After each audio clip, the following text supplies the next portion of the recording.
Olá pessoal, estamos aqui no dia 18 de junho de 2018, na época da Copa do Mundo. Estamos aqui diretamente da UEAP. Hoje nós vamos estudar reações de substituição. Acompanhe a videoaula até o final. Se você gostar, deixe seu like e se inscreva no nosso canal. Até mais.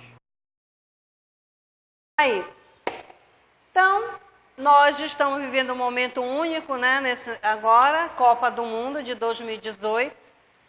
Uma atuação não muito favorável do Brasil, mas esperamos que ele melhore, né? E, embalados nessa emoção, vamos começar em reações de substituição, tá?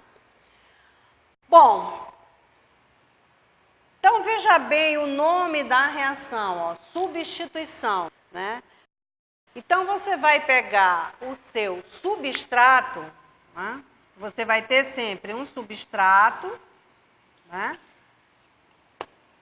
E você vai ter o reagente, né? Então veja bem, essa reação de substituição, você vai pegar o substrato e você vai fazer uma transformação química no substrato, fazendo uma substituição. Quem você vai substituir no substrato? Pode ser um átomo, pode ser um grupo de átomos. Você vai substituir pelo reagente, tá? Então, você vai tirar átomos ou grupos de átomos e substituir pelo reagente. E aí, você vai ter um produto, né, que vai mostrar para você uma estrutura química diferente. Tá? Então, veja bem, é importante, então, eu saber que reagente eu vou utilizar para modificar esse substrato. Eu já falei para você que o reagente vai entrar nesse substrato substituindo, né, um átomo ou grupo de átomos. Então, eu preciso saber que reagente eu vou utilizar para ser o veículo de transformação desse substrato. O reagente que nós vamos utilizar para ser veículo de transformação desse substrato é o nucleófilo, tá? Então, o reagente é o nucleófilo. Tá? Ok, nós podemos ter dois tipos de nucleófilo. Nucleófilos iônicos, que são os ânions, né?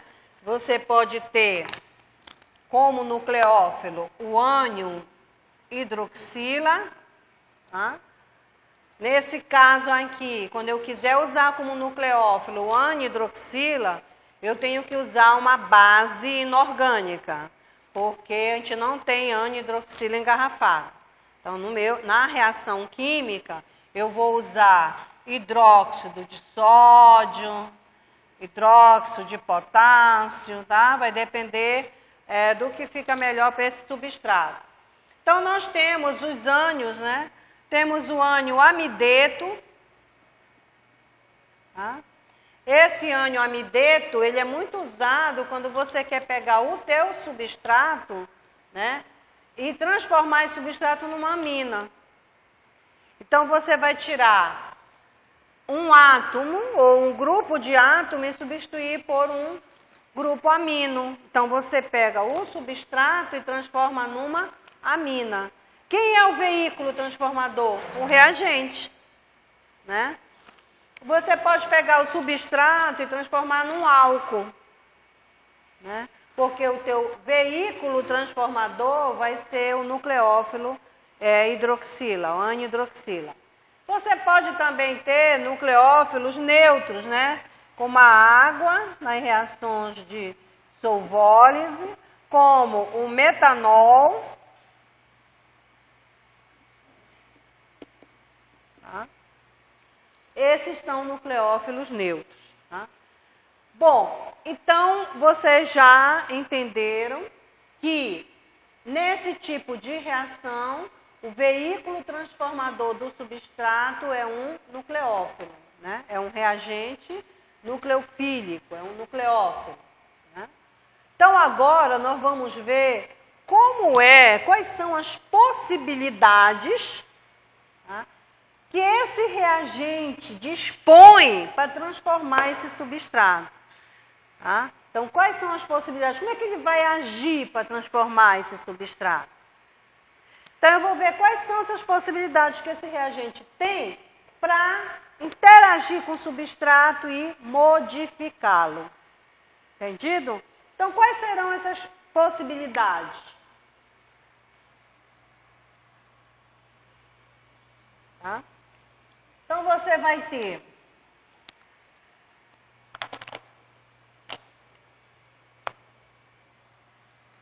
a reação chamada de substituição,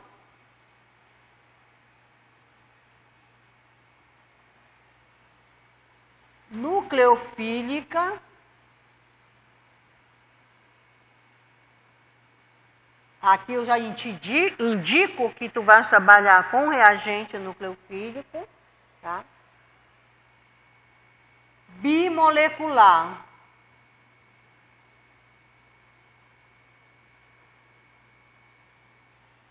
E você tem a substituição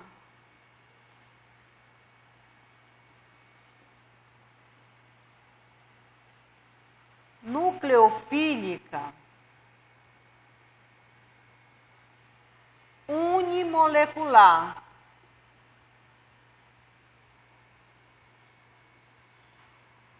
Tá? Então, você tem a substituição nucleofílica bimolecular e unimolecular.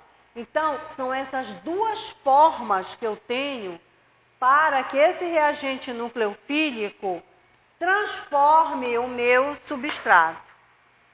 Tá? Aí você pergunta, bom, como é que eu vou saber qual forma utilizar? Né? Tem duas formas para esse reagente transformar esse substrato.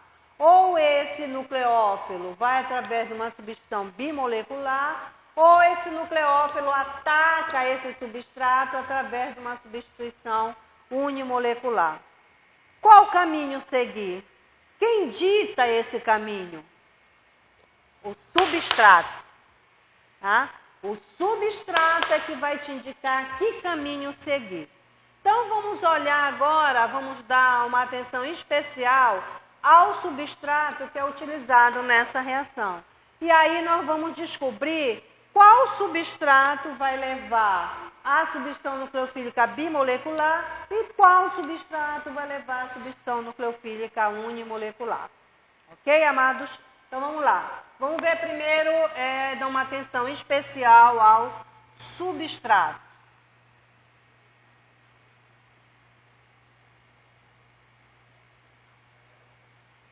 Olha, o substrato mais utilizado nesse tipo de reação são os haloalcanos,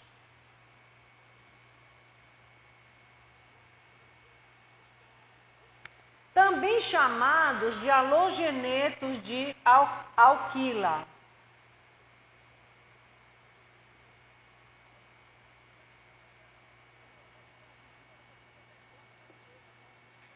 Tá? São os haloalcanos, também chamados de halogenetos de alquila. Então, agora nós vamos escrever vários haloalcanos. Tá? Um halometano, um halogeneto de alquila primário, secundário e terciário. Então, vamos lá.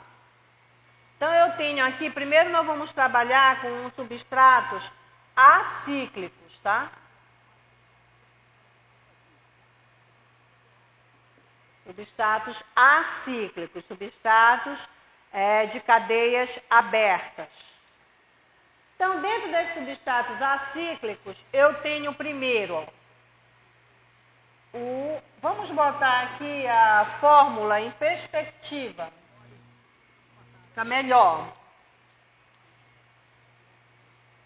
Então, colocando a fórmula em perspectiva, você vai ter 2 ligantes no plano, um para trás do plano e outro para frente do plano. Tá? Agora vamos escrever os ligantes. Para começar, o primeiro haloalcano que a gente conhece é o halogeneto de metila. Tá? Então, aqui eu vou botar um X representando o halogênio. Esse halogênio, ele pode ser o cloro, pode ser o bromo e pode ser o iodo. Tá? O flúor não é muito usado porque essa força de ligação aqui, carbono-flúor, ela é muito forte. Então, existe uma dificuldade muito grande de fazer uma cisão na ligação carbono-flúor, porque a distância internuclear é pequena entre o carbono e o flúor, favorecendo uma forte força de ligação. Então, a reação acaba tendendo para uma reversibilidade. Então, os mais utilizados é o cloro, o bromo e o iodo. Tá? Ok. Então, esse é o primeiro halo alcano, né? Que se você estiver trabalhando com, se o X aqui for igual ao bromo, vamos supor,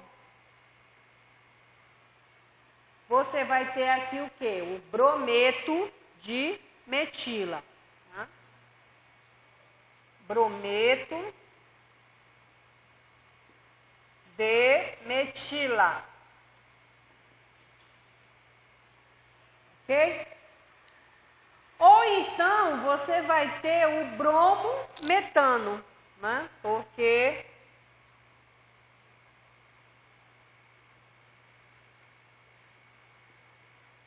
você pegou um hidrogênio do metano e substituiu por um halogênio. Ok, então esse é o primeiro substrato que a gente pode trabalhar. Tá? Segundo substrato que a gente pode trabalhar. Vamos apagar essa parte daqui do quadro para a gente colocar o restante dos substratos.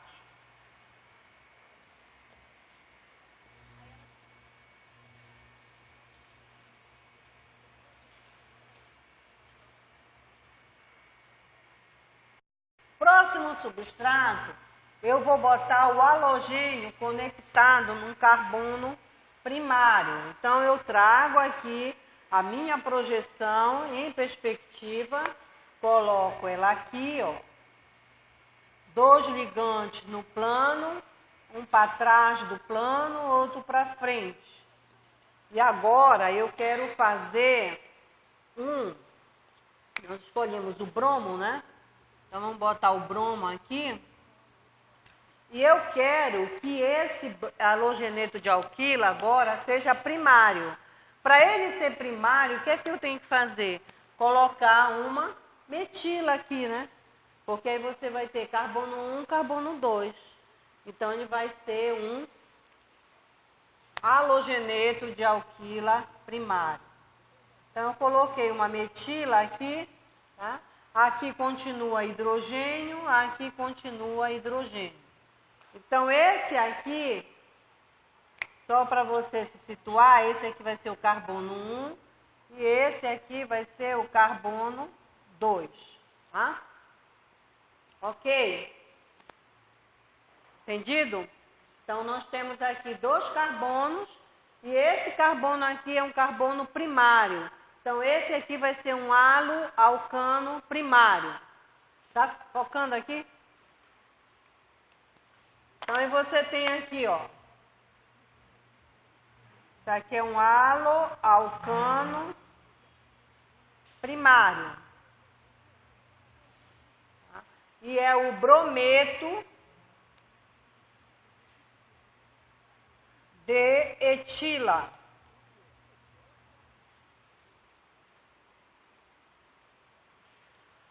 Ok.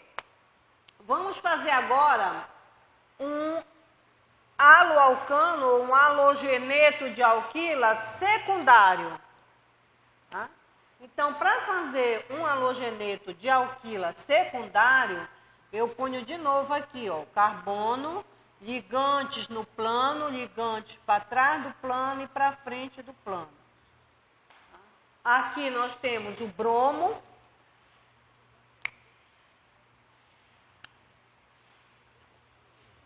E agora nós vamos colocar os outros ligantes. Para esse carbono carbono que contém o bromo, tá? Esse carbono aqui que contém o bromo. Para este carbono ser um carbono secundário, ele tem que se ligar a dois outros carbonos. Então, eu já tenho um aqui, então vou colocar um outro bem aqui, ok? Então, aí você tem ó, CH3 e aqui CH3. E aqui continua o hidrogênio. Então, agora eu tenho um haloalcano secundário, porque o carbono que contém o ligante bromo está ligado a dois outros carbonos. Então, aqui é um haloalcano secundário.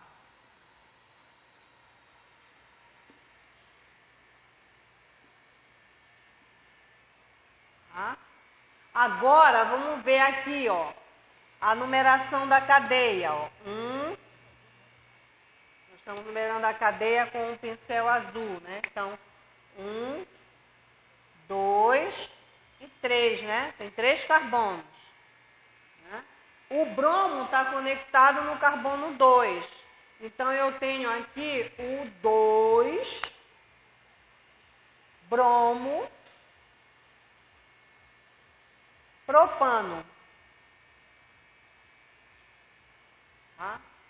Esse 2-bromo-propano, ele é um haloalcano secundário ou é um halogeneto de alquila secundário. Bom, para finalizar, a gente vai agora gerar um haloalcano terciário. Então, 2 ligantes no plano, um para trás do plano e um para frente do plano. Ok. Eu preciso agora ter o bromo ligado a 3 carbonos, né, para ele ser um carbono terciário. Então, eu já tenho aqui, ó, uma metila, né, esse carbono vai estar ligado a essa metila, vai estar ligado a essa outra metila aqui e vai estar ligado a essa outra metila aqui. Ok? Então, o bromo agora ele está ligado a um carbono terciário. Por esse motivo, você está diante de um substrato que é um haloalcano terciário.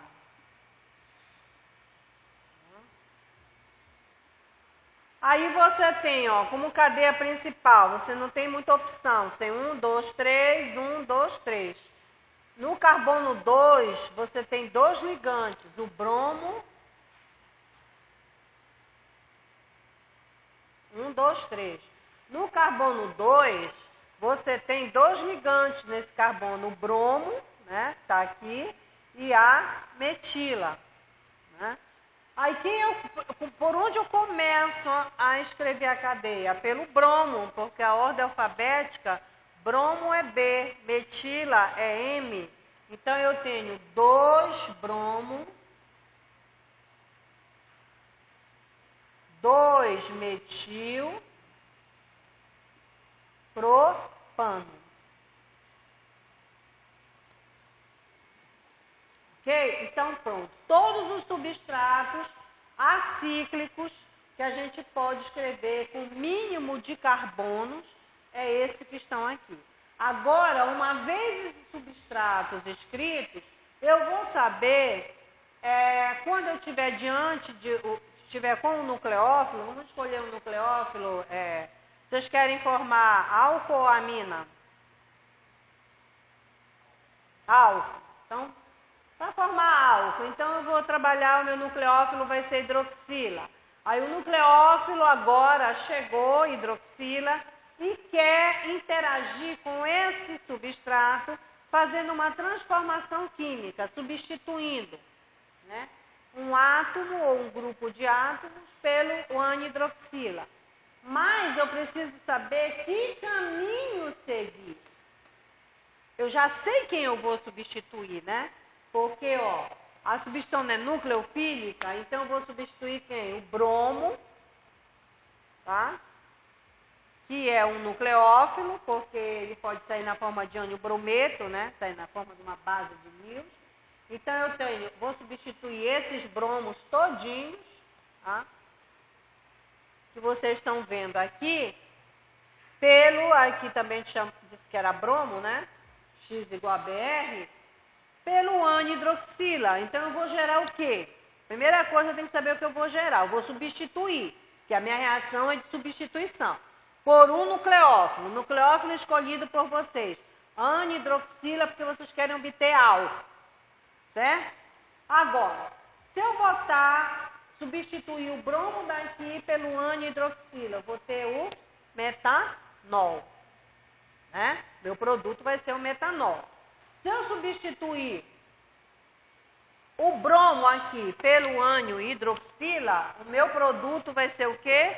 O etanol, porque eu tenho 2 carbonos. Esse álcool aqui vai ser um álcool primário. Se eu substituir este bromo aqui, que está conectado num carbono secundário, pelo ânion hidroxila, eu vou ter um álcool secundário.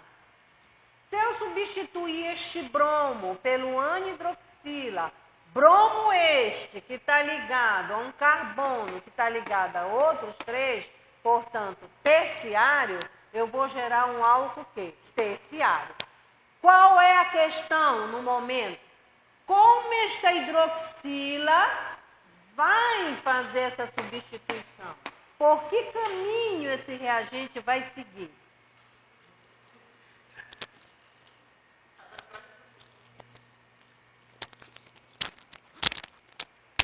Tá? Que caminho vai seguir? Ok? Então, vamos ver. Eu tenho 2 caminhos a seguir, substituição bimolecular e unimolecular. Então, quais são os substratos que vão seguir a substituição nucleofílica bimolecular? Vai ser aquele substrato que tiver a região de retaguarda desimpedida. Ah, não entendi. Vou explicar de novo. É o seguinte, o que é a região de retaguarda primeiro? É todos os ligantes que estão opostos ao halogênio que vai sair. Tá? Então, por que tem que ser os ligantes que estão opostos? Pelo seguinte, vamos para esse outro lado do quadro agora. Deixa eu mostrar para você por que tem que ser esses ligantes aí. Vamos de novo botar aqui, perspectiva, tá? Tá aqui o bromo, que é o que vai sair. Vai ser meu grupo de saída, né? Ele que vai abandonar a estrutura, então o nome dele vai ser grupo de saída, que eu vou chamá-lo ao longo do meu mecanismo. Grupo abandonador, porque ele vai abandonar a estrutura.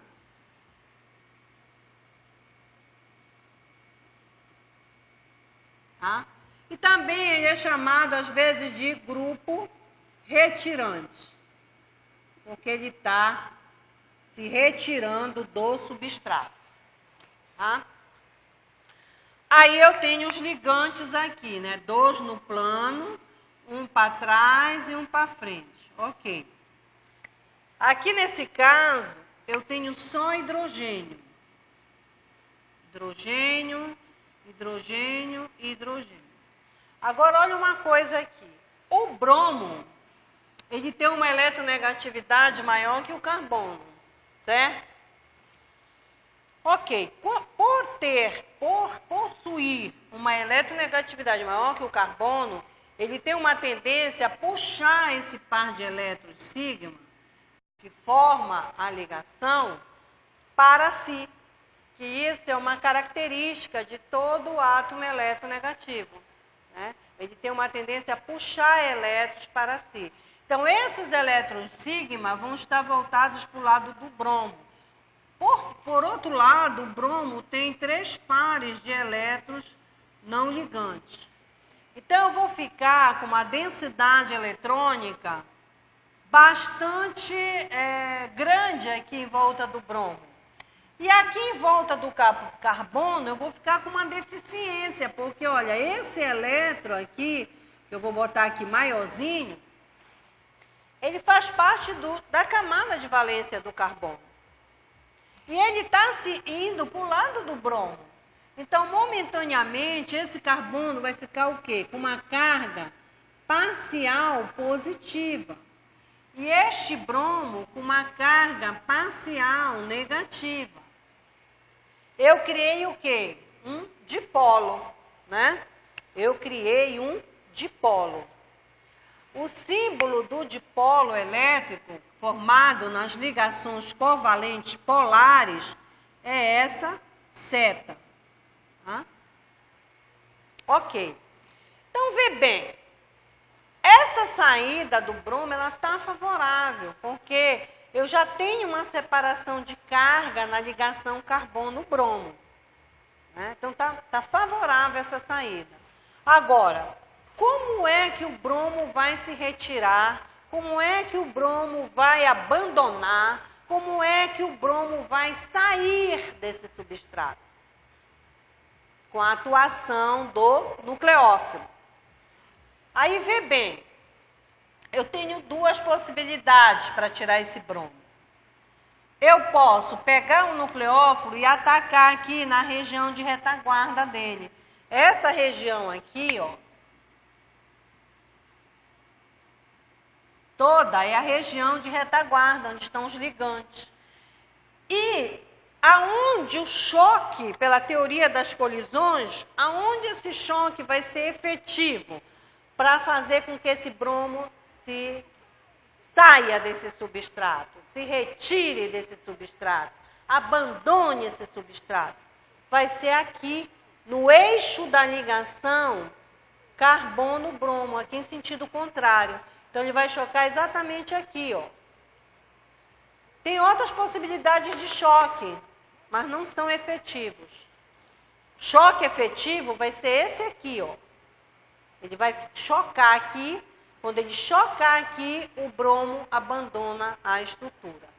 E por que esse choque aqui da hidroxila com esse carbono é um choque efetivo? Porque eu vou ter também uma atração eletrostática envolvida nesse choque, que é o seguinte: a hidroxila, ela é um ânion, e aqui o carbono é parcial positivo. Então, este carbono aqui, ele é um centro eletrofílico. Tá? Então, ele vai ter afinidade o quê? Por cargas negativas, por nucleófilo. Tá? Toda espécie negativa na química orgânica é chamada de nucleófilo. Essa é a primeira possibilidade. Então, é esse choque aqui. Né? A primeira possibilidade. Para esse choque acontecer, tá? Você chocar ele direto aqui, ó, na direção do eixo nuclear, da ligação carbono-bromo, e deslocar o bromo aqui para fora, despedir ele, retirar ele, né? Você tem que ter uma região de retaguarda desbloqueada. Como é que eu consigo uma região de retaguarda desbloqueada? Botando ligantes pequenos, como o hidrogênio, e diminuindo também a quantidade de ligantes. Porque, vê bem, cada vez que eu tirar um hidrogênio desse e substituir por uma metila, eu estou bloqueando. Eu estou dificultando o acesso dessa hidroxila nesse carbono. Porque eu vou estar aumentando a quantidade de metilas aqui. Então, pelo que foi explicado, o que é que você deduziu? Quais são os substratos que vão ser favoráveis para o ataque direto na região de retaguarda e liberação do bromo? Vai ser esse que aqui está. E qual é o outro? Mais provável. Quem é que vem mostrar aqui? Vocês vão ficando velhos, vão ficando tudo tímido. Quando a gente dá aula para o primeiro ano, todo mundo quer vir, quer mostrar, e vocês não querem participar. Qual é o substrato mais favorável para fazer um ataque pela região de retaguarda? Davi,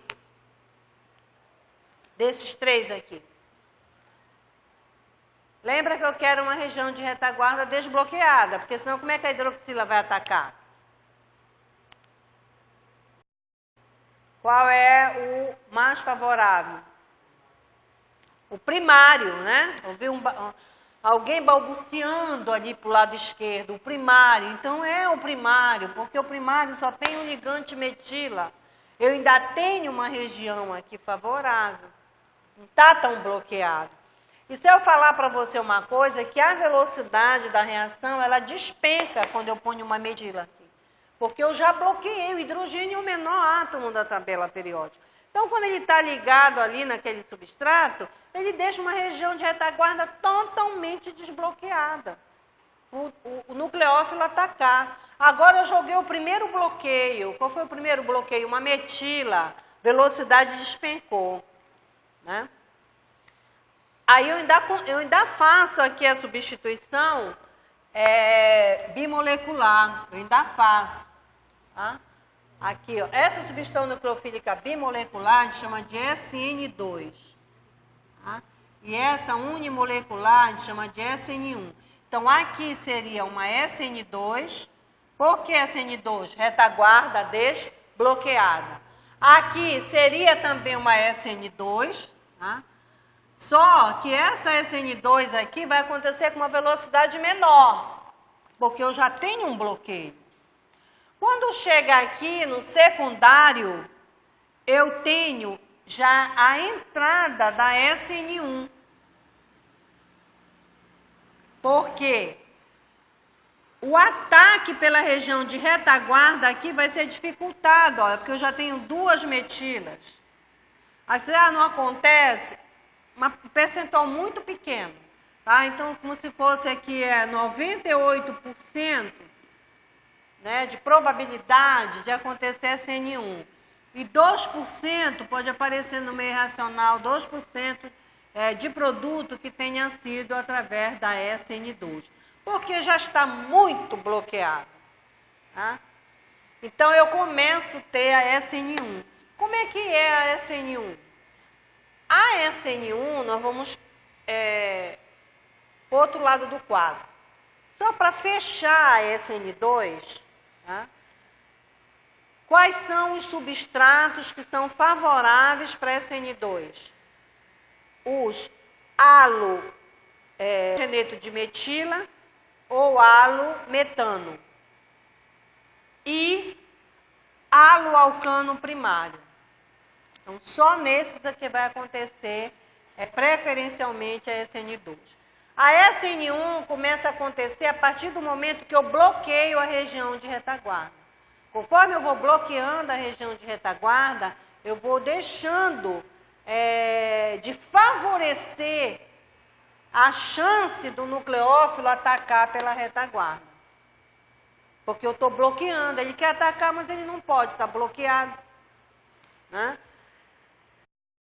Quando chega aqui nessa situação que está tudo bloqueado, ó, uma metila, duas metilas, três metilas, totalmente bloqueado.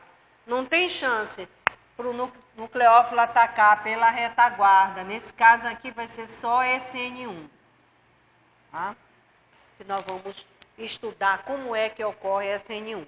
Então, SN2, todo mundo entendeu como é que vai ser o mecanismo? Vai ser um ataque do nucleófilo pela região de retaguarda, nos halogenetos de metila e nos haloalcanos primários. Tá? Ataque pela retaguarda SN2.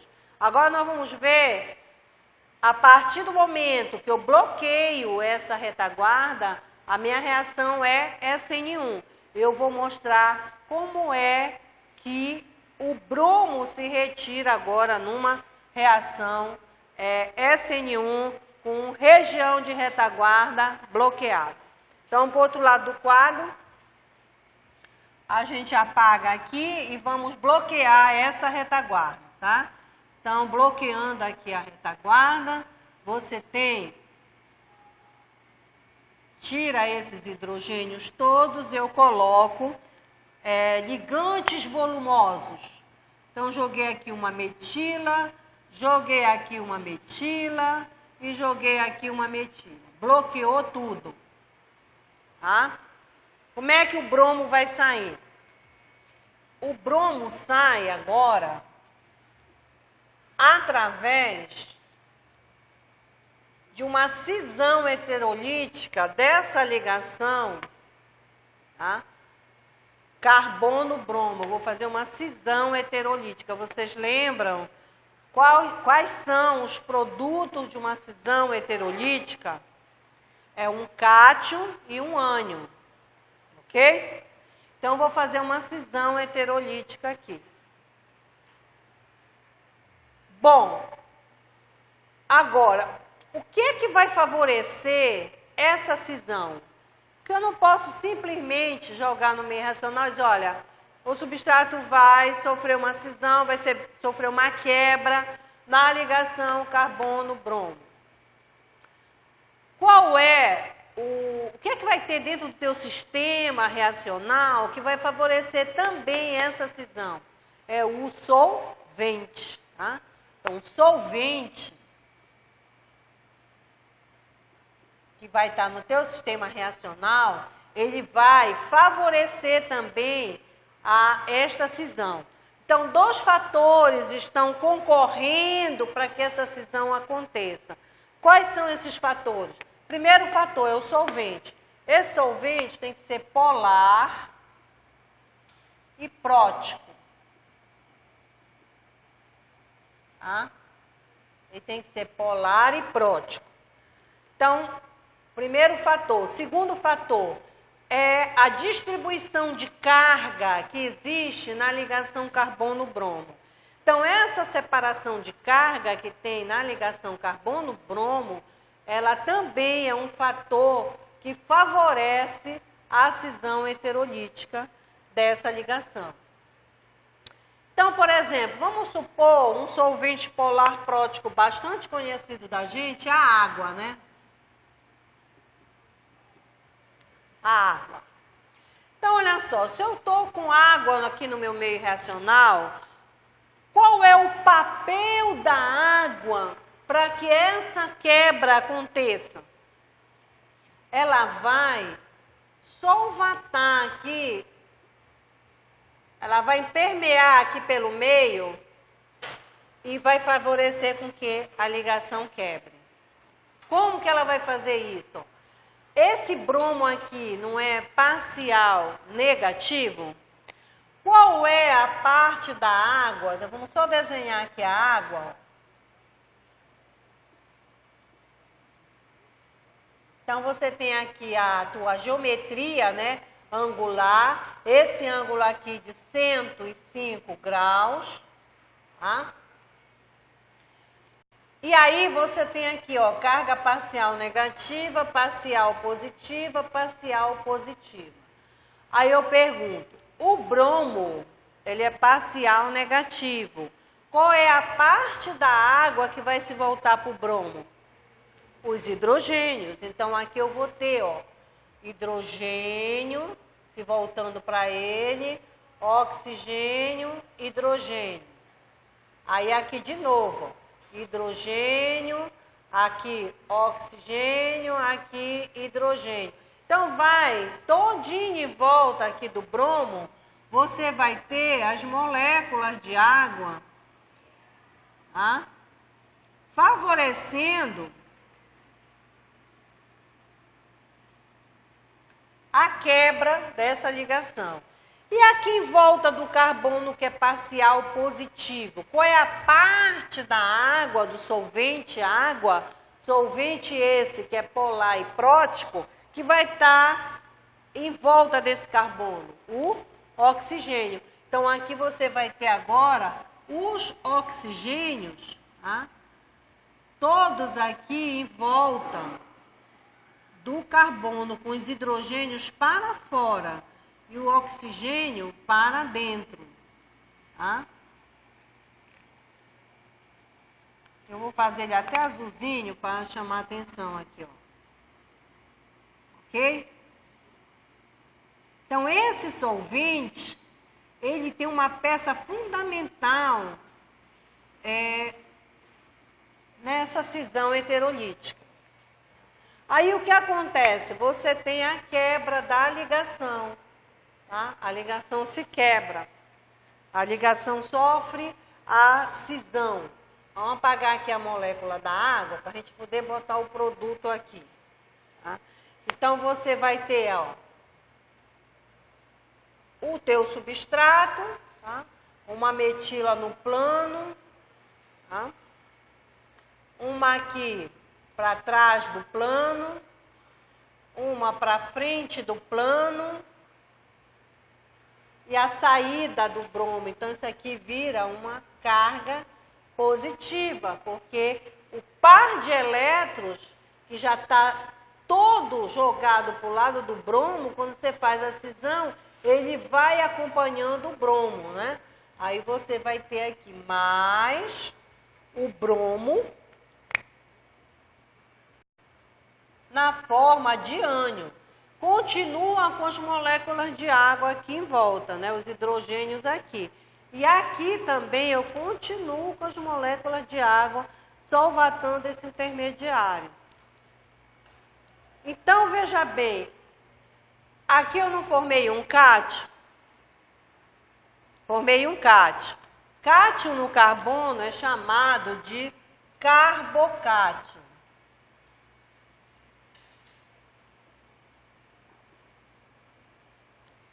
Aí eu vou saber que carbocátion é. O carbono está ligado a 1, 2, 3. Então, é um carbocátion terciário. Tá? É um carbocátion terciário.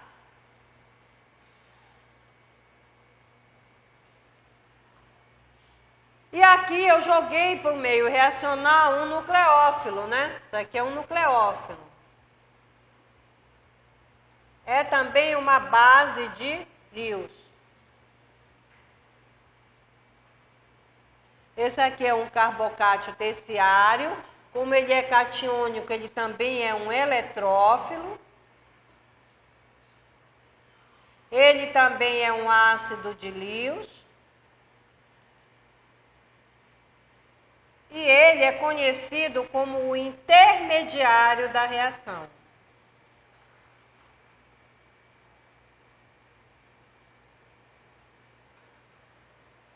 Ele é um intermediário da reação, do mecanismo de reação.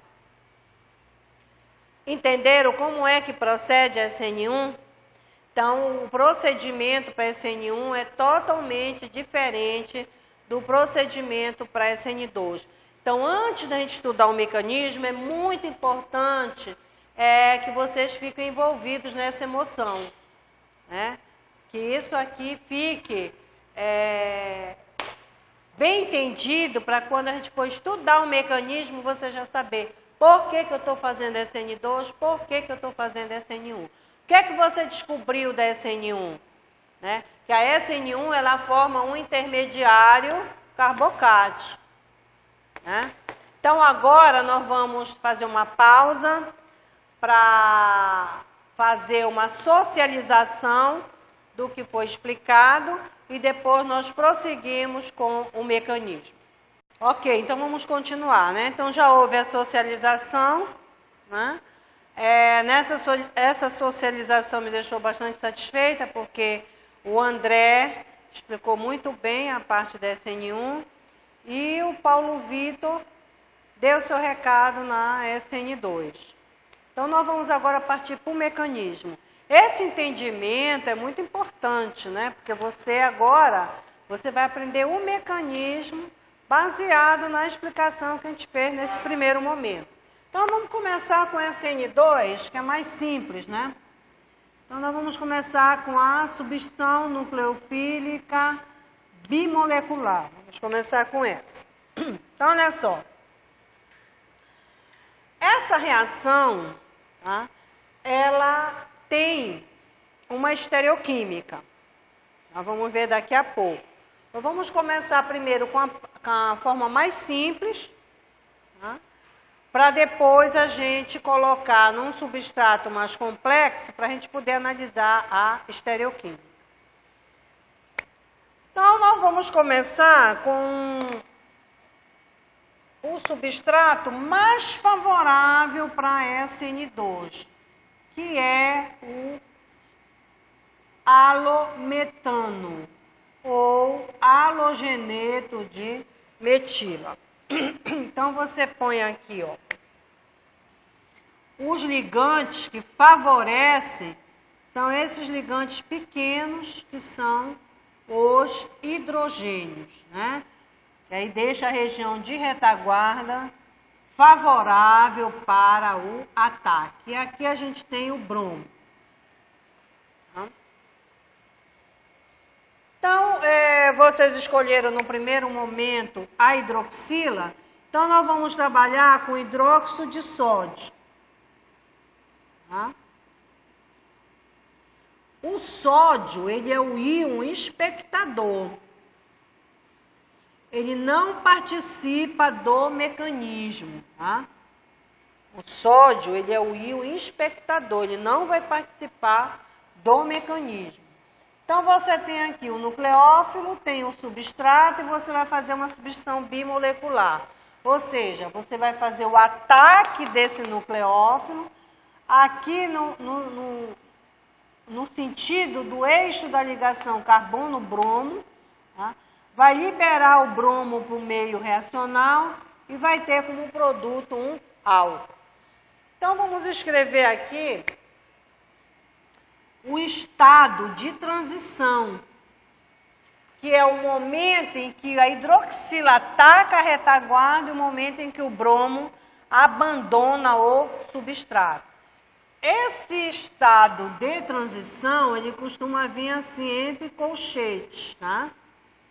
Então, a gente põe, ó, a hidroxila, né? A gente coloca aqui pontilhado, né? Aqui o lugar aonde vai acontecer o ataque nucleofílico neste carbono, que é um carbono eletrofílico, porque ele está ligado diretamente ao bromo. Então, aqui a gente tem um carbono. Tá? Esse carbono ele está ligado a esse hidrogênio.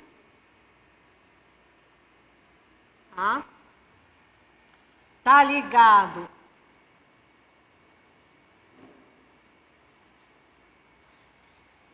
a mais um hidrogênio. O hidrogênio está na cor azul, né, gente? Então, vamos trocar aqui. Vai ficar tudo colorido. Hidrogênio, hidrogênio e hidrogênio. E aqui eu vou pontilhar a saída do bromo, né? O bromo, ele vai abandonar a estrutura. Então, aqui eu tenho uma carga parcial negativa, aqui uma carga parcial negativa. E aqui o carbono continua com a sua carga parcial positiva. Tá? Aqui eu fecho esse colchete. Esse é o estado de transição. Ele é o estado de maior energia do sistema reacional. Tá? É o momento em que eu formo uma ligação e libero o bromo para o sistema reacional. Esse bromo que é liberado para o sistema reacional, a gente já viu que ele recebe o nome de grupo, eu vou chamar de grupo de saída, tá? Mas ele pode se chamar de grupo retirante, grupo despedido. Então, esse aqui é o estado de transição.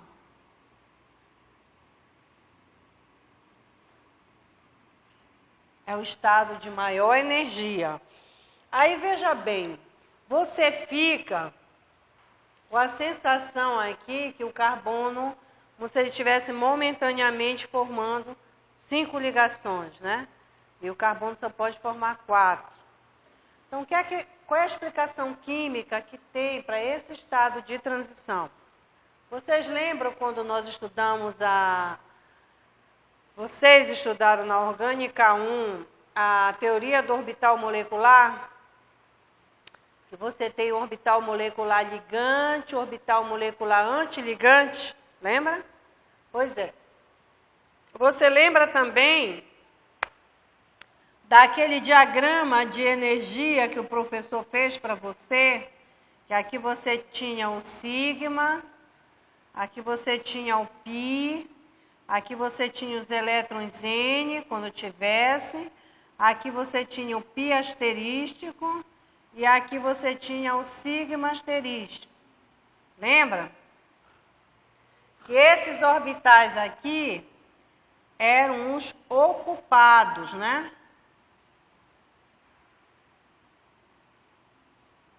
E esses dois aqui eram desocupados.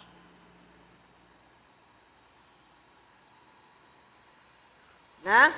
Aqui você tinha um orbital molecular antiligante. Orbital molecular antiligante. E aqui você tinha orbital molecular ligante. Orbital molecular ligante, onde estava o par de elétrons. Tá? Bom, e a gente estudou também que esses elétrons, né, no caso aqui o oxigênio ele tem, né, esses elétrons N. Ele era o orbital molecular ocupado de maior energia, lembra? Orbital molecular ocupado de maior energia. Então ele era o HOMO. Porque, olha, aqui não é todo mundo ocupado, né? Os orbitais ocupados. Se a energia ela está crescendo nesse sentido, o orbital molecular ocupado aqui, ó, de maior energia, vai ser esse aqui, ó. Depois vem esse, e por último é esse que é o de mais baixa energia, que é o sigma. Tá? Então aqui a gente chama orbital molecular ocupado de maior energia. Chama de HOMO, que é a sigla no inglês. E aqui são os desocupados.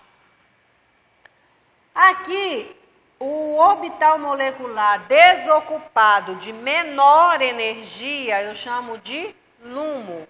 Né? Então, aqui eu teria o meu LUMO, né? No caso desse diagrama que eu estou fazendo aqui, que é o desocupado de menor energia. Tá? Só para lembrar.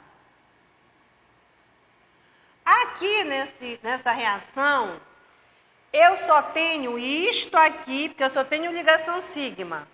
Então, eu vou grifar com preto o que é que eu tenho aqui nesse meu sistema reacional. Eu só tenho sigma. Sigma. Né? Tenho a sigma asterístico, que toda vez que você forma um ligante, você tem um antiligante. E eu tenho aqui o N, né? Que é aqui da hidroxila, do meu reagente. Então, aqui dá para eu identificar o quê? Ó, aqui, isso aqui está relacionado com o meu reagente. E isso aqui está relacionado com o meu substrato. Sim ou não? Relacionando com o sistema reacional. Por que que eu estou fazendo isso? Para explicar para você essa estrutura molecular do estado de transição. Então, como é que acontece aqui no estado de transição? O nucleófilo, tá? Que é o anhidroxila, ele é como se fosse o teu HOMO, tá? Com os elétrons disponíveis. Esses elétrons disponíveis eles vão ter que se acomodar em um orbital. Mas tem algum orbital aqui que dê para ele se acomodar? Não tem, porque esse, olha, esse é ligante, ligante, ligante, ligante, tudo ocupado. Qual é o que está desocupado? O antiligante. Tá? O antiligante desocupado de menor energia vai ser o sigma asterístico, só tem ele mesmo. Só tem ele mesmo. Então, você vai fazer a conexão desses elétrons do teu reagente nucleofílico no orbital molecular desocupado de menor energia. Então, você vai conectar o HOMO no LUMO. Tá? Esse aqui é o HOMO. E ele vai entrar no LUMO do carbono. Qual é o LUMO do carbono? O sigma asterístico, que está desocupado. Tá? Aí eu formo esse estado de transição. Então, essa é a explicação química para a formação desse estado de transição. Isso aqui é uma coisa que acontece rapidamente, porque no momento em que o bromo abandona a estrutura, o que é que eu tenho disponível?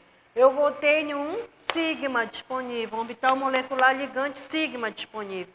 Aí esse par de elétrons vai e se acomoda no sigma que ficou agora disponível. Aí eu passo a ter novamente o carbono formando 4 ligações e estabilizado dentro do sistema reacional. Ok? Então, vamos colocar aqui agora o produto. Produto da reação. Você vai ter a hidroxila,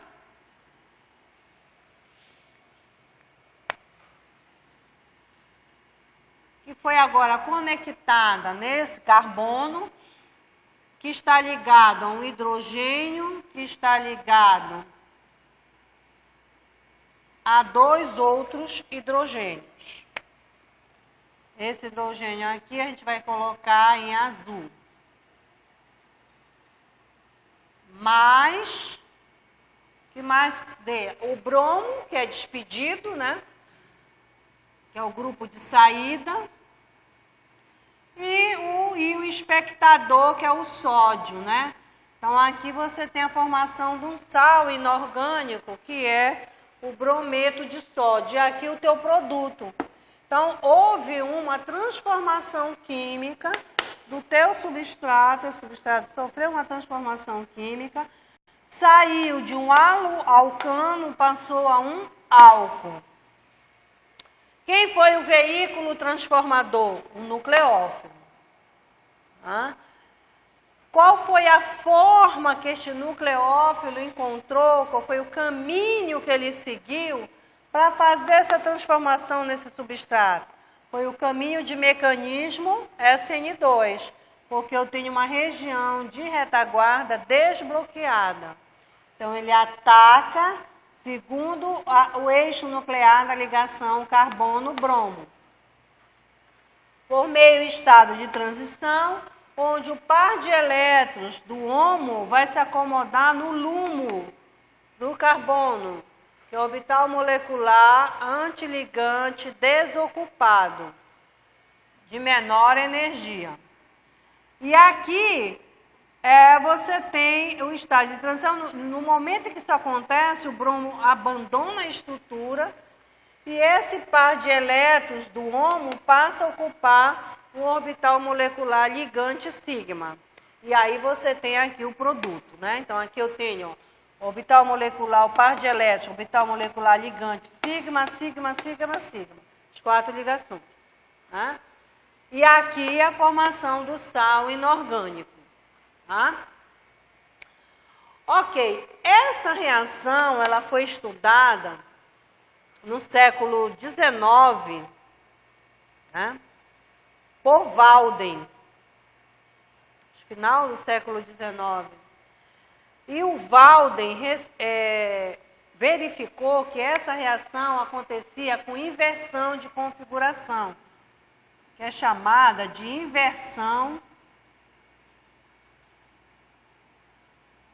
de Walden. Né? a inversão de Walden. E você vê que realmente há uma inversão da configuração. Porque aqui o bromo está voltado, que é o nucleófilo do substrato, ele está voltado para o lado direito. Aqui, o nucleófilo que entrou para substituí-lo, que é a hidroxila, ficou para o lado esquerdo. Quando você tem um centro quiral aqui, dá para você verificar bem isso. Que esse carbono aqui é um carbono aquiral. Então, não dá para a gente ver essa inversão de configuração. Só que quando eu torno esse carbono aqui quiral, o que acontece com a velocidade da reação? Diminui bastante, né? Por causa do impedimento espacial. Muito bem, André. Tá? Então, o que eu prefiro mostrar essa reação indicando a você que vai ser com uma baixa velocidade, né? Perto de zero, porque eu vou ter uma retaguarda aqui extremamente bloqueada. Tá? Então, vamos ver como é que fica a inversão de Walden quando eu tiver um carbono quiral, porque esse aqui é aquiral, né? Então, vamos ver quando você tiver um carbono quiral. Vamos botar aqui.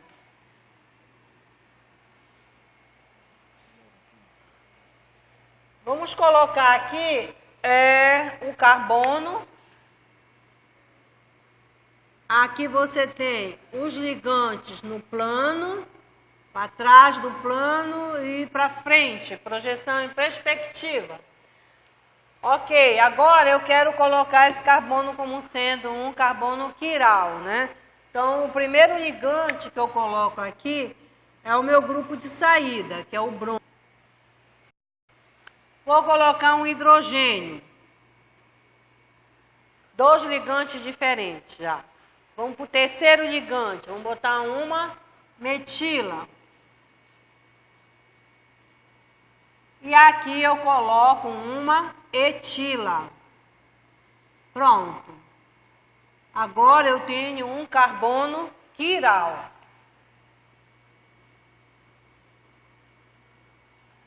Né? Eu tenho um centro quiral.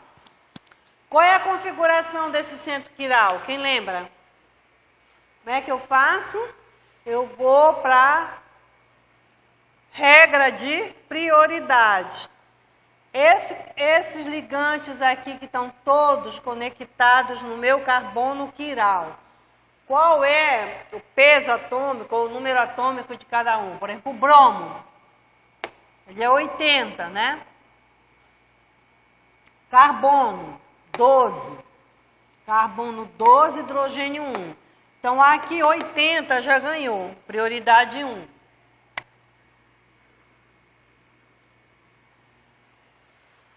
Aqui empatou. Para desempatar, eu vou para o átomo seguinte. O átomo seguinte são 3 hidrogênios, né? Os átomos que prosseguem a estrutura. Aqui eu tenho 2 hidrogênios e um carbono. Então, esse daqui ganhou. Então, esse aqui é 2. Esse aqui 3. E esse aqui 4. Aí, como é que eu faço? Eu pego esse 4, seguro, jogo aqui para trás, né? E aí eu olho esses ligantes aqui, que está 2 no plano e 1 na frente. Aí eu venho, ó, 1, 2, 3. 1, 2, 3. Que sentido é esse? Então é R, né? Então aqui, a configuração desse centro quiral é R. E agora eu vou fazer uma reação nesse substrato, que é um substrato extremamente bloqueado. A chance de reação SN2 é infinitamente pequena, um percentual aí de 2%, né? Mas eu vou fazer para mostrar para você a inversão de Walden. Então, aqui, ó, eu vou escrever agora o estado de transição. Então, eu tenho... vamos formar uma amina agora, né? Vamos botar aqui o amideto. Amideto de sódio. Tá? Então, ele vai atacar, vamos tirar esse R daqui, que ele está atrapalhando o ataque do nucleófilo no carbono eletrofílico. Vou botar esse R bem aqui. Tá? Ou então a gente pode botar aqui embaixo, R, o nome dele, né? R o quê? Quem é o carbono 1? 1, 2, 3, 4. Então, é o R. No carbono 2 eu tenho quem? O bromo. 2, bromo, butano. Confere? Ó. Carbono 1, carbono 2, carbono 3, carbono 4. No carbono 2 eu tenho o bromo. Então, 2 bromo, butano. E o R aqui na frente, indicando que é a configuração do estereocentro tetraédrico ou do carbono quiral. Aí vamos agora botar o amideto, que está atacando aqui, ó.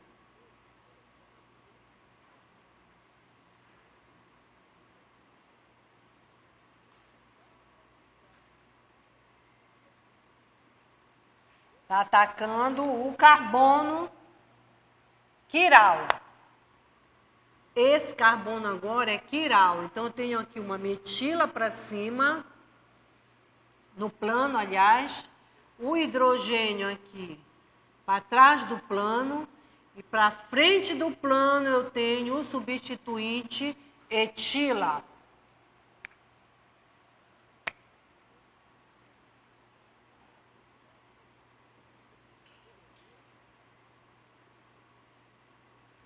A gente põe CH3. Ok. E agora eu tenho, abandonando a estrutura, aqui eu já estou botando o homo no lumo. E aqui eu vou fazer o bromo abandonar a estrutura. Esse é o estado de transição.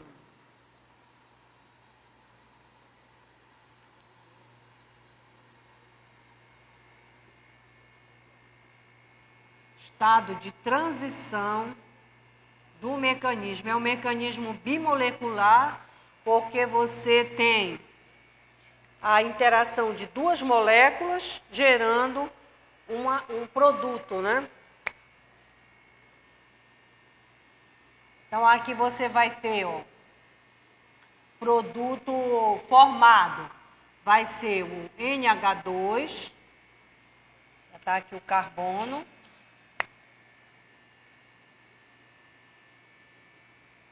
Aí aqui,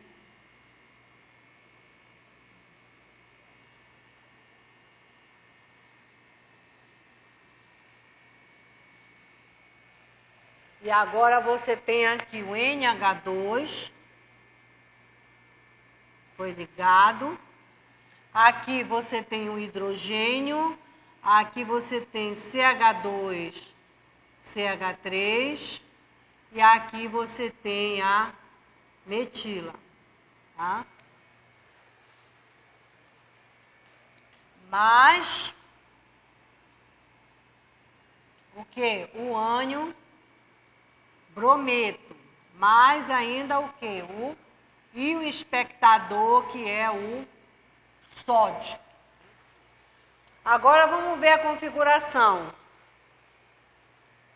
Quem é que vai ter maior peso atômico aqui? Ou maior massa? Nitrogênio, né? Então, 1. Você pode fazer também com o número atômico, tá? Eu faço mais com a massa, porque eu tenho mais gravada a massa dos átomos do que o número. Então, esse aqui é 1, esse aqui vai continuar sendo 2, né? E esse aqui, 3. Então, você vai fazer agora assim, ó. 1, 2, 3. 1, 2, 3. O sentido é anti-horário. Então, ele vai ser S. Então, o produto da reação é o S. Tá? Então, você tinha um substrato R e obteve um produto S. Mostrando a inversão de configuração, chamada de inversão de configuração de Walden. Tá? Então, esse aqui seria o S. Aí você vai fazer, ó, 1, 2. No carbono 2, agora você tem o grupo amino. Agora eu tinha o bromo. Então, 2.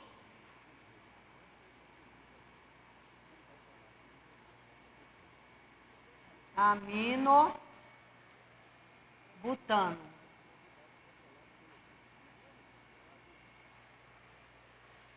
Tá? Daí você tem o grupo amina. É uma amina primária.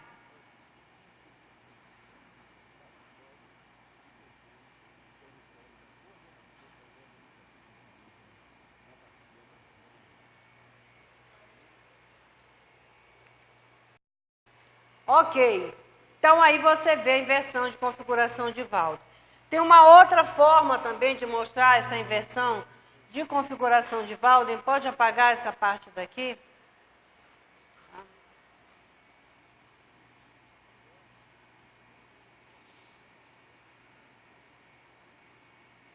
Que é...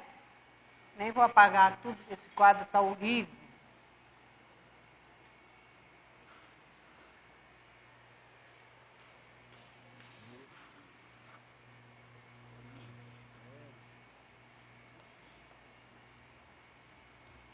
Fazer aqui rapidinho, que é para a gente encerrar.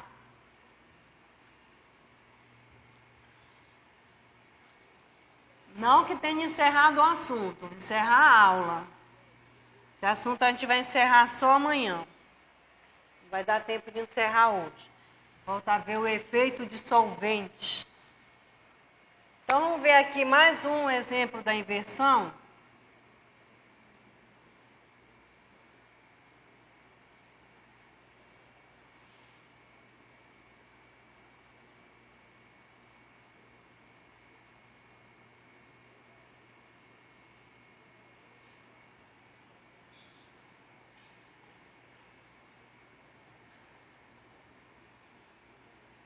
Vou representar metila por ME, tá? Pode também.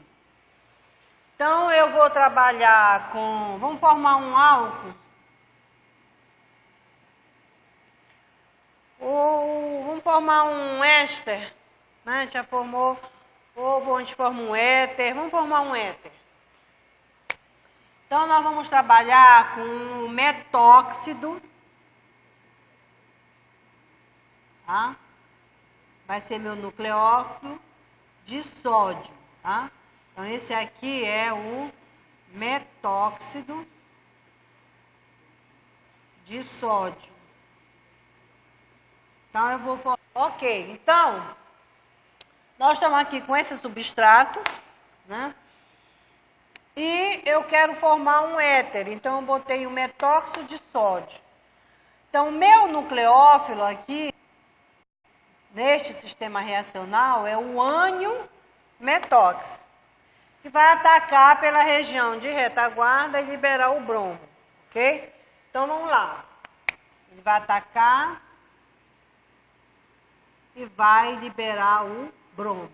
Mas antes, ele vai passar por um estado de transição. Nesse estado de transição, é possível a gente verificar a formação da ligação pontilhada aqui, ó,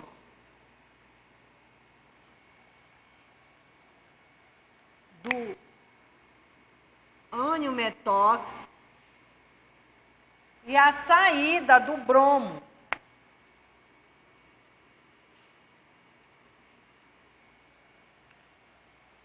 É que o bromo está abandonando a estrutura. E aqui a metila continua posicionada dessa forma, aqui para cima. Tá? Metila. Então, esse é o estado de transição. Tá?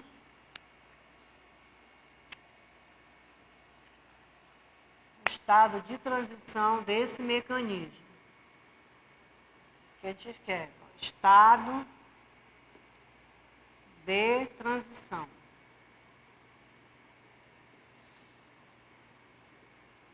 Ok? Aí aqui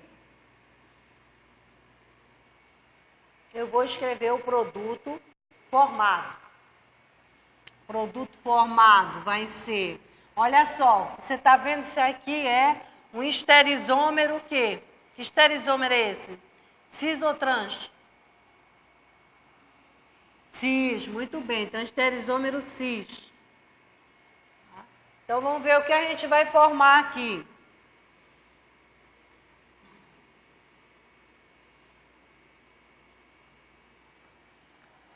Você continua com a metila para cima.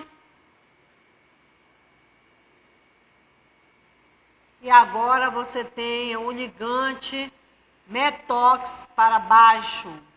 Então, esse é o produto formado. Então, você tem, na formação do produto, um esterizômero trans. Mais o quê? O bromo, né, que abandonou a estrutura, mais o íon espectador, que é o sódio. Agora, vamos trabalhar na conformação cadeira para esse produto. Trans. Posição 1, 4. Tá? Então, vamos fazer aqui desse lado, que tem mais espaço.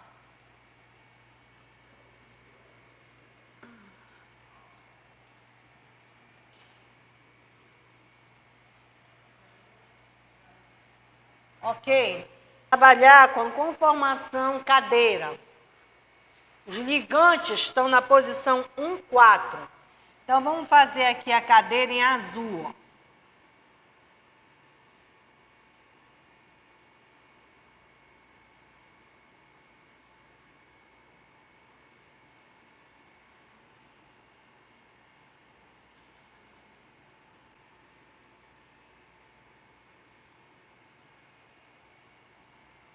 Esse bico aqui ficou menor.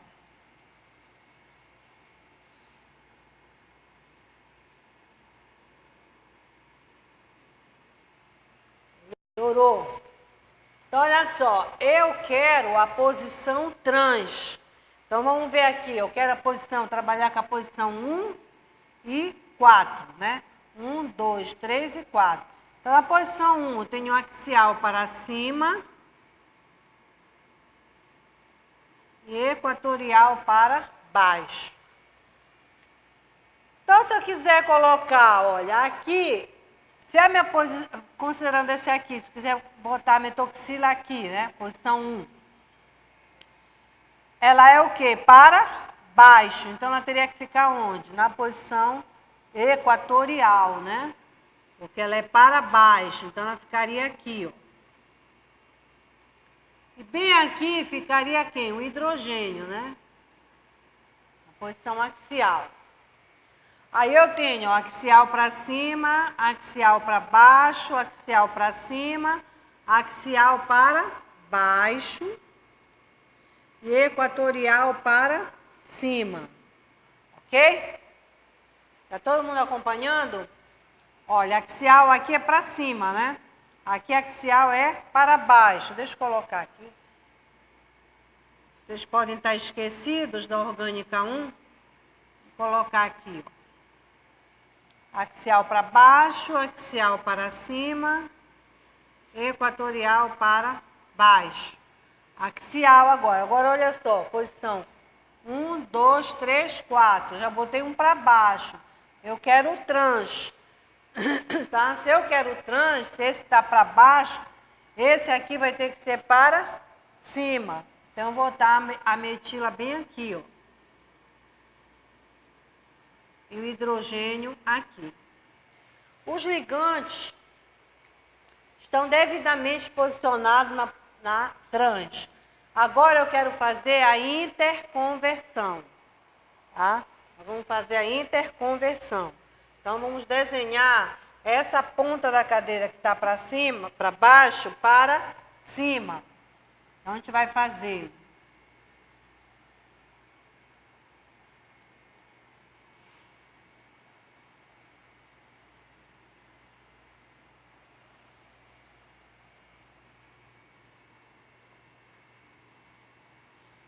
E essa que está para cima vem para baixo.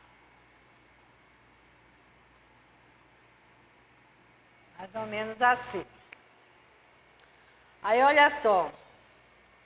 Essa ponta aqui que estava para baixo, tá? Ela foi agora para cima. Tá, Davi? Tá aqui, ó. Tá para baixo. Eu suspendi, ó.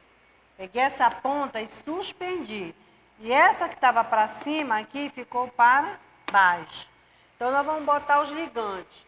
Lembra bem, ó. Agora eu vou botar aqui os ligantes, ó. Para cima, para baixo.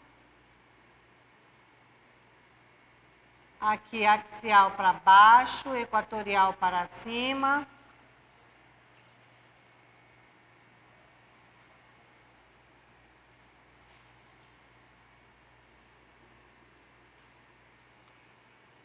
Axial para cima, equatorial para baixo. Aqui, axial para baixo, equatorial para cima. Aqui, axial para cima, equatorial para baixo. Aqui, axial para baixo, equatorial para cima. Aqui, axial para cima e equatorial para baixo, tá? Então, olha só. A metila, eu suspendi a ponta da cadeira, tá aqui. E essa metila aqui, ela tá onde? Para cima. Então, eu vou ter que botar ela aqui numa posição para cima. Não é mais a equatorial. Ela agora fica na axial, porque aqui tá para cima é axial. Então, ela vem para cá, ó. Metila. Aqui, hidrogênio. Hidrogênio, hidrogênio, hidrogênio, hidrogênio, hidrogênio e hidrogênio. Agora vamos ver aqui essa ponta aqui, ó. Essa ponta para cima, estou botando a setinha aqui para mostrar, ela agora veio aqui para baixo. Tá? Ela veio para cá, para baixo. Então, eu vou ver agora que posição está o meu ligante aqui. Aqui, o meu ligante está para baixo, equatorial para baixo. Aqui, se eu quiser botar ele para baixo, eu vou ter que pôr o quê? Axial. Então, ele entra bem aqui, ó. Então, essa aqui é uma trans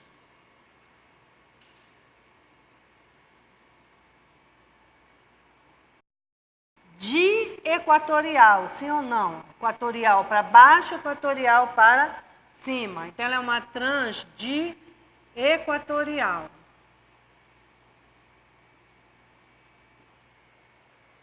E essa daqui vai ser uma trans axial para cima, axial para baixo. Uma trans diaxial. Tá? Isso aqui é... Hã? Ah, tá. Então, aqui axial para cima, axial para baixo, axial para cima, equatorial para baixo, axial para baixo e equatorial para cima. Tá? E aqui a gente evidenciou só as pontas, tá? Mas você pode botar em tudo, né? Axial para cima, axial para baixo, axial para cima, axial para baixo.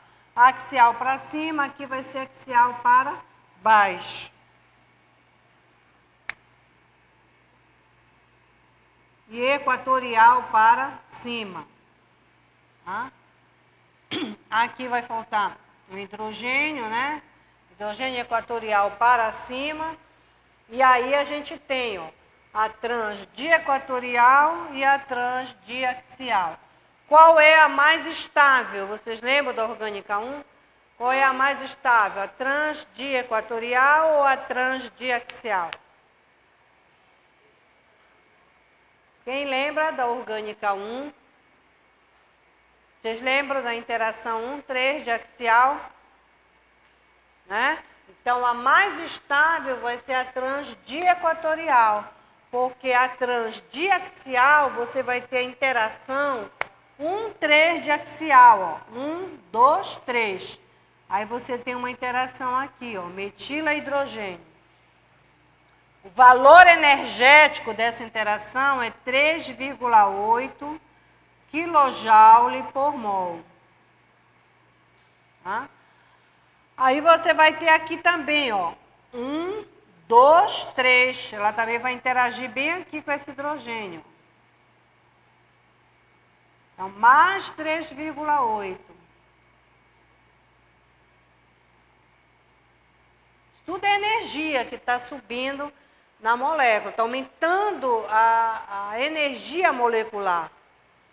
E aqui você tem também, só que eu não lembro o valor dessa interação. Tem tabelado, né? Então, você tem essa interação aqui, 1, 3, e tem essa aqui, ó, 1, 2, 3, bem aqui também, ó. Então, ainda tem esse valor aqui que eu não lembro, que vai se somar a 7,6 de energia gerado lá em cima pela interação 1,3 de axial. Então, por esse motivo, essa aqui vai ter o quê? Maior energia. Qual é a pergunta, André? Hã? Não, é o grupo. A tabela, ela vem metila hidrogênio, tem um valor. Aí, etila com hidrogênio tem um valor. Metoxila com hidrogênio é a interação entre os ligantes. Tá? A interação entre os ligantes, por isso que ela é chamada de interação 1,3 diaxial.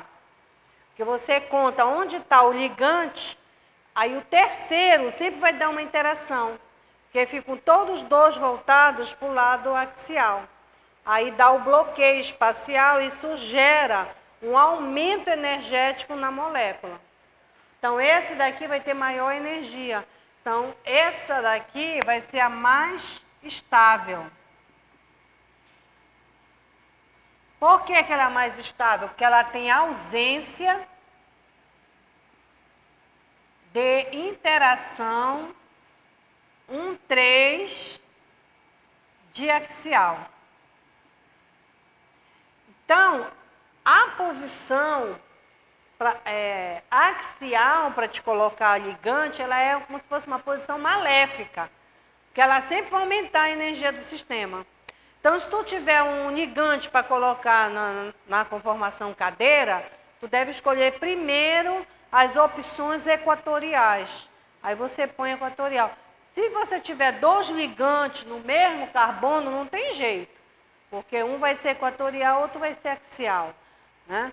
Mas sempre você deve procurar a posição equatorial, porque na posição equatorial você tem ausência dessa interação. E essa interação, ela aumenta a energia molecular da tua estrutura. Ok? Por hoje a gente vai ficar por aqui.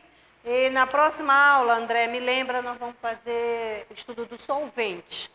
Vamos ver que solvente a gente deve usar nesse tipo de reação. Obrigada pela atenção.